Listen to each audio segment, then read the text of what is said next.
Assalamualaikum warahmatullahi wabarakatuh.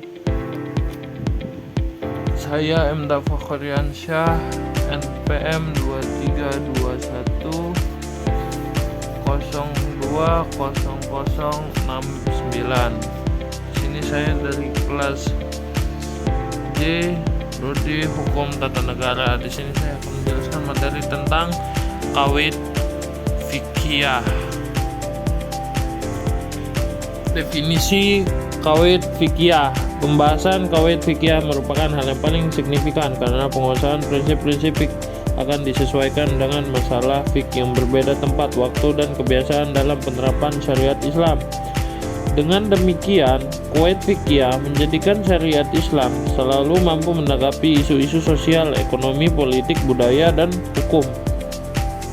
Antara qawaid fiqhiyah, qawaid usuliyah, fiqh, dan usul fiqh tidak dapat dipisahkan dari satu sama lain. Keempat ilmu tersebut saling terkait dengan dinamika dunia perkembangan fiqh karena menjadi salah satu pokok bahasan fiqh.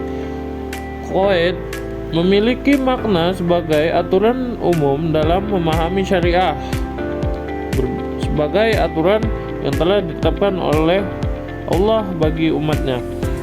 Dengan kata lain, qawaid fiqhiyah dapat menjadi pedoman yang memudahkan para ahli hukum Islam untuk menyimpulkan hukum tentang masalah hukum. Hal ini tentunya menjadikan qawaid fiqhiyah sebagai garis besar dalam menjalankan ijtihad terhadap suatu masalah hukum.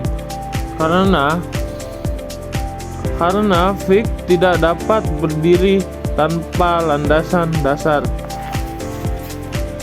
Dalam hal ini, perlu dipahami bahwa fiqh adalah ilmu yang istimewa.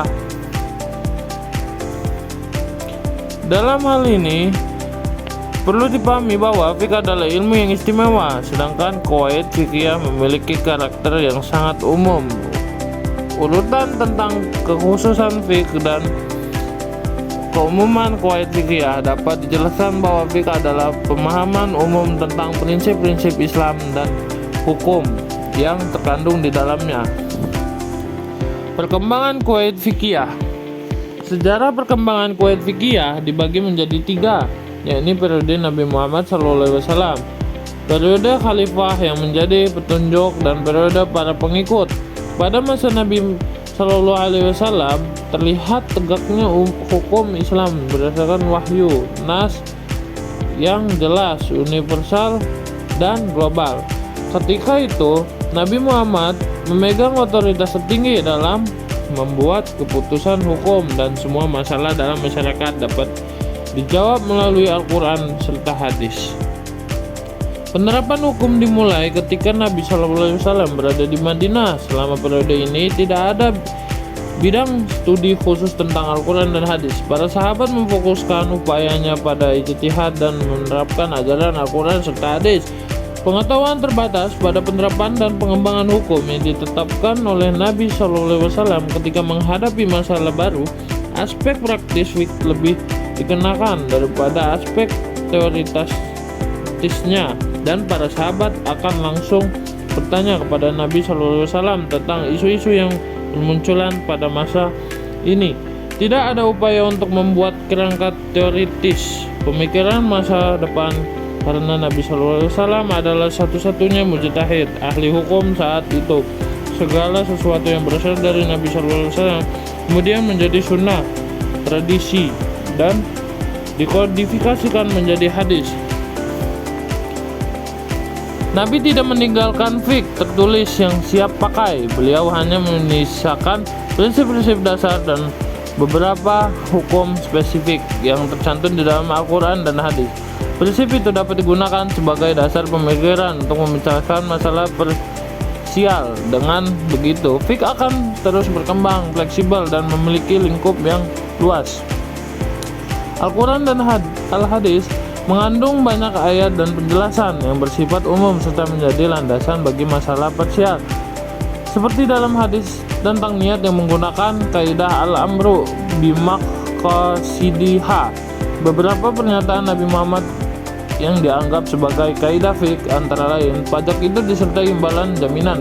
dan tidak boleh menyulitkan orang lain dan tidak boleh dipersulitkan oleh orang lain.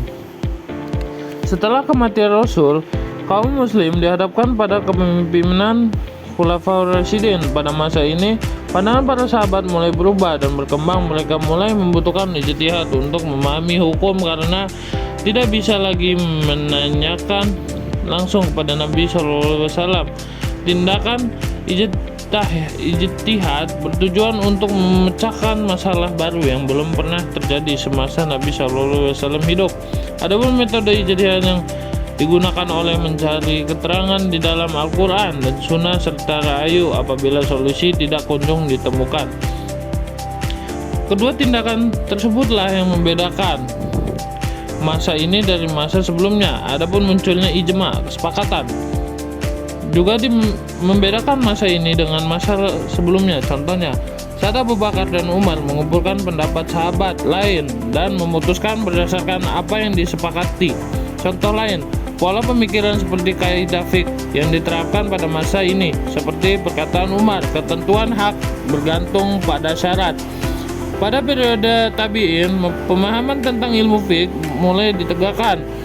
Saat Khalifah Utsman menjabat, banyak sahabat yang pindah ke daerah lain dan menetap di wilayah tersebut. Mereka mengajarkan hadis Nabi Muhammad SAW dan hukum agama sehingga banyak tabi'in bermunculan.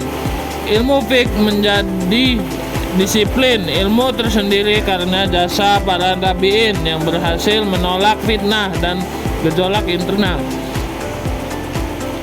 Fiqh bergeser dari sifat aktual menjadi teori dan penggunaan rayu seperti qiyas, istihsan, serta istihlah. Dalam hukum Islam, semakin berkembang persaingan antara ahli hadis dan ahli rayu pun tak terelakkan. Kitab-kitab fiqh yang pertama kali ditulis adalah Muwatta karya Imam Malik dan Al-Um karya Imam Syafi'i. Ilmu usul fiqh juga mulai dibukukan